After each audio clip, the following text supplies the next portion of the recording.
Hello বন্ধুরা, কেমন আছো? আশা করি ভালো আছো। আমরাও ভালো আছি। আজ বানাতে চলেছি ফ্রাইড মশলা চিকেন। ফ্রাইড মশলা চিকেন বানানো শুরু করা যাক, চলো সাথে থাকো। প্রথমে কড়াইয়ে তেল গরম করে নিয়েছি, তাতে দিয়ে দিলাম কুচনো পেঁয়াজ, হাফ ইঞ্চি পরিমাণ আদা, কয়েকটা রসুন। এবারে সমস্ত কিছু ভেজে নিচ্ছি।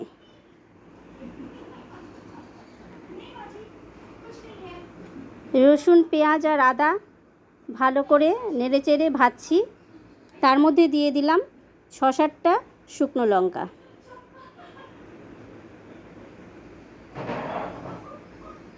শুকনো লঙ্কাগুলো সামান্য একটু কেটে দিয়েছি মাঝখানে, যাতে খুব তাড়াতাড়ি নরম হয়ে যায়। আর দিয়ে দিলাম 2টো তেজপাতা।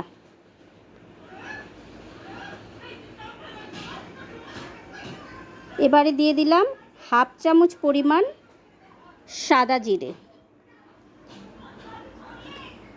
সাদা জিরে, তেজপাতা, শুকনো লঙ্কা, আদা, পেঁয়াজ, রসুন সব কিছু একসাথে লাল করে ভেজে নিচ্ছি।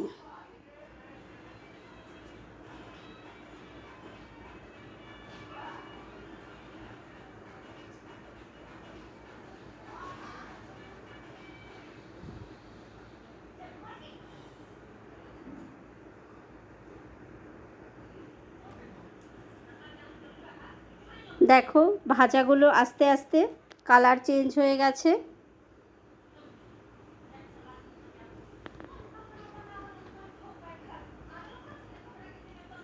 সব কিছু নরমও হয়ে এসছে, পেঁয়াজ রসুন সব নরম হয়ে গেছে। এবার ভাজাও কমপ্লিট।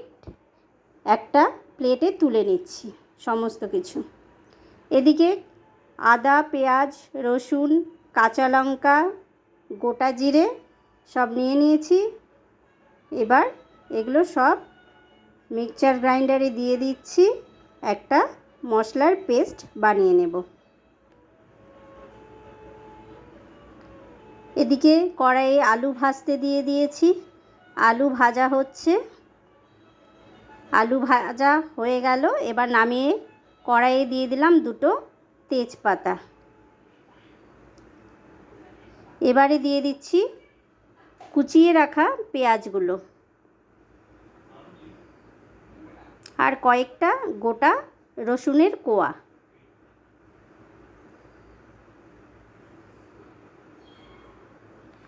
আজকে চিকেনটা একটু অন্যরকমভাবে বানাচ্ছি।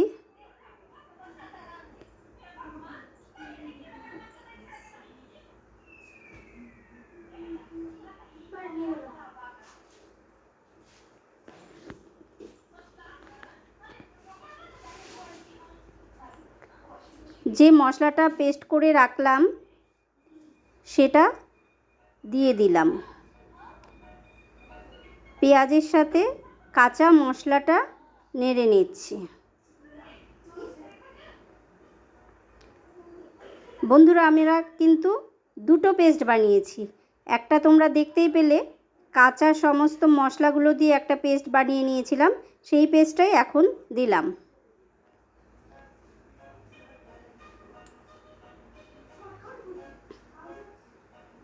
এটাকে খুব ভালো করে ভেজে নেব। যেহেতু মশলাটা কাঁচা, এবারে এর মধ্যে দিয়ে দিচ্ছি পরিমাণ মতন লবণ আর পরিমাণ মতো হলুদ। মশলার সাথে লবণ হলুদটা খুব ভালো করে মিশিয়ে নিচ্ছি।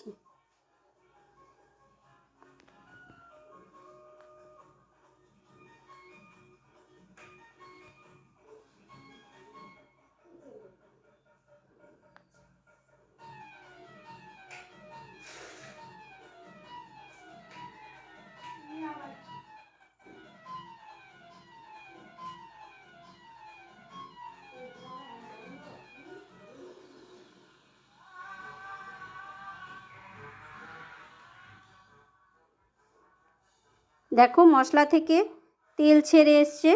এবারে দিয়ে দিচ্ছি চিকেন। সমস্ত চিকেন মশলার মধ্যে দিয়ে দিলাম।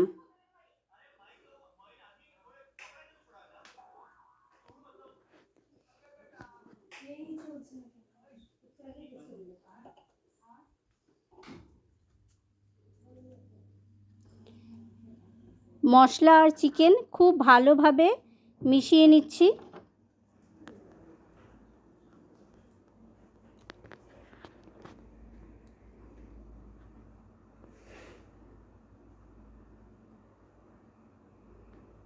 দেখো মশলাটা অনেকটাই কষা হয়ে গেছে। এবারে যে মশলাটা ভেজে রেখেছিলাম, পেঁয়াজ, শুকনো লঙ্কা টঙ্কা সব কিছু, সেই মশলাটাও দিয়ে দিলাম। এটা যেহেতু ভেজে রাখা, তাই এটা খুব কষাতে দেরি হবে না, তাড়াতাড়ি হয়ে যাবে। কাঁচা মশলাটা তো আমরা আগেই কষিয়ে নিলাম, তোমরা দেখতেই পেলে।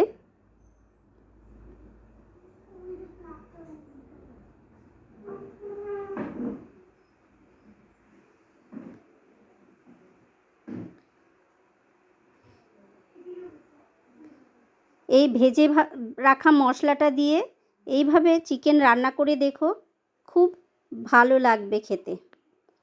একটা আলাদা ফ্লেভার আসে, খেতেও খুব টেস্টি হয়েছিল।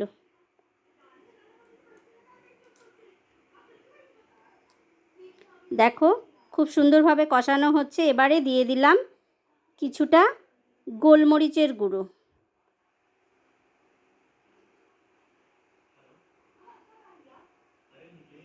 লঙ্কাগুলো খুব একটা ঝাল নেই। তোমরা হয়তো ভাবছো এতগুলো কাঁচা লঙ্কা দিয়েছি, আবার শুকনো লঙ্কা দিয়েছি। ঝাল কিন্তু একদমই বেশি হয়নি, ঠিকঠাক পরিমাণ মতোই হয়েছিল। আর গোলমরিচের গুঁড়াটা দিলাম, একটা সুন্দর কালার আসবে, কালারের জন্য।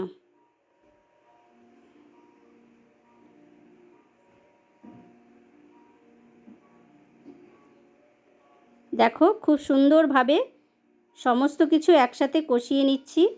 এবারে মশলার বাটিটা ধুয়ে জল দিয়ে দিলাম।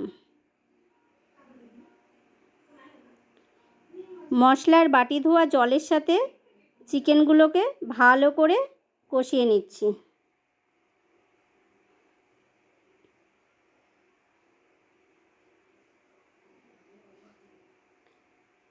আলুগুলোও দিয়ে দিলাম। এবারে আলু, চিকেন, মশলা সব কিছু একসাথে খুব ভালোভাবে মিশিয়ে নিয়েছি। এবারে ঢাকা দিয়ে দেব। কিছুক্ষণ ঢাকা দিয়ে রেখে দিলাম। এবারে ঢাকনা তুলে আবারও নেড়ে নিচ্ছি, নিচে যাতে লেগে না ধরে, তার জন্য মাঝে মধ্যেই নেড়ে নিতে হবে। দেখো একদম জল শুকিয়ে গেছে, মশলার জলটা একদম শুকিয়ে এসছে।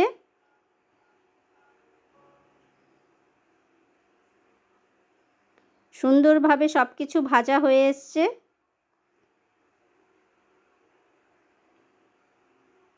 এবারে দিয়ে দিলাম পরিমাণ মতন গরম জল।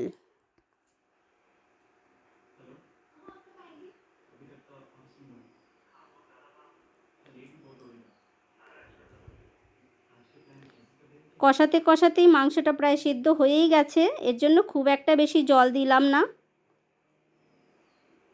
আমার যে পরিমাণ গ্রেভি রাখবো সেই হিসেবেই জল দিয়ে দিয়েছি, তোমরা তোমাদের হিসেব মতন দিয়ে দিও। এবারে দিয়ে দিলাম গরম মশলা। দেখো ঝোলটা ফুটে আসছে, গরম মশলা দিয়ে দিয়েছি, খুব সুন্দরভাবে ফুটে গেছে ঝোলটা।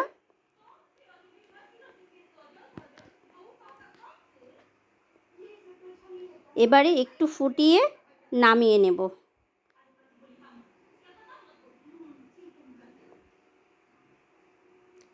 রান্নাটা কেমন হয়েছে কমেন্টে জানিও। তোমরা বাড়িতে বানিয়ে খেয়ে দেখো, খুব ভালো হবে। ভালো লাগলে লাইক, কমেন্ট, শেয়ার এবং চ্যানেলটি সাবস্ক্রাইব করে আমার পাশে থেকো।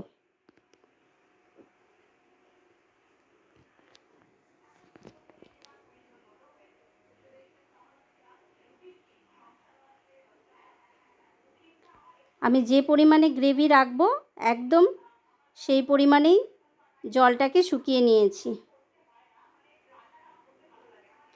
একদম তৈরি হয়ে গেছে আমার ফ্রাই মশলা চিকেন। দেখো নামিয়ে রেখে দিয়েছি